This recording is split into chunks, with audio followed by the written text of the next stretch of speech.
In a quiet valley where the mist rose slowly from the river and leaves barely stirred in the morning breeze, a young disciple named Tenzin lived in a small monastery with his teacher, the Zen master. Tenzin was 16, sincere, disciplined, and quietly unsure of himself.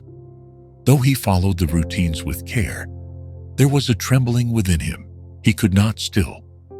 One morning, as the two sat in silence after tea, Tenzin finally spoke.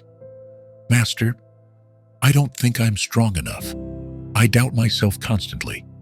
I watch others move with such calm, such certainty, but I hesitate, always fearing I'll fail." The master listened, his gaze resting not on the boy, but on a single falling leaf outside. After a long pause, he stood. "Come," he said gently. They walked without speaking through a path lined with moss and birdsong, where sunlight danced through the bamboo. In time they arrived at a narrow bridge, made of thin stalks of bamboo, gently swaying over a shallow, flowing stream. Tenzin stopped.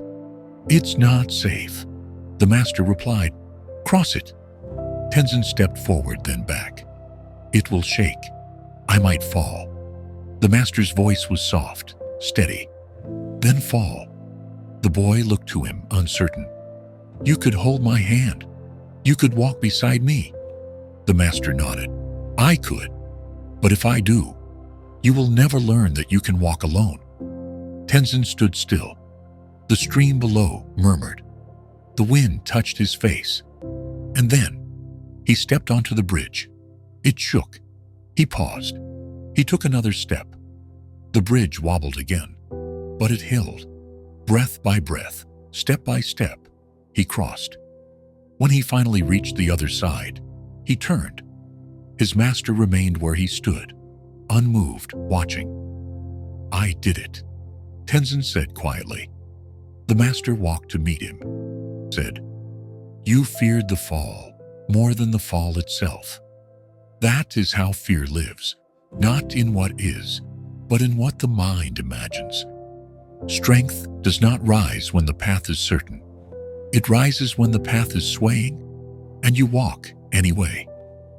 There are two kinds of help. One that carries you, and one that shows you your own legs. One makes you feel safe. The other makes you become free. If I had walked with you, the bridge would still belong to your fear. But now, it belongs to your courage. True strength doesn't wait for the bridge to stop swaying.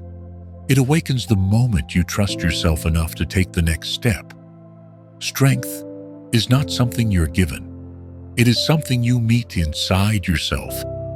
Is there a place in your life where you're still waiting for the wind to calm, when the lesson is to walk through it? If this story stirred something still and silent inside you, don't ignore it.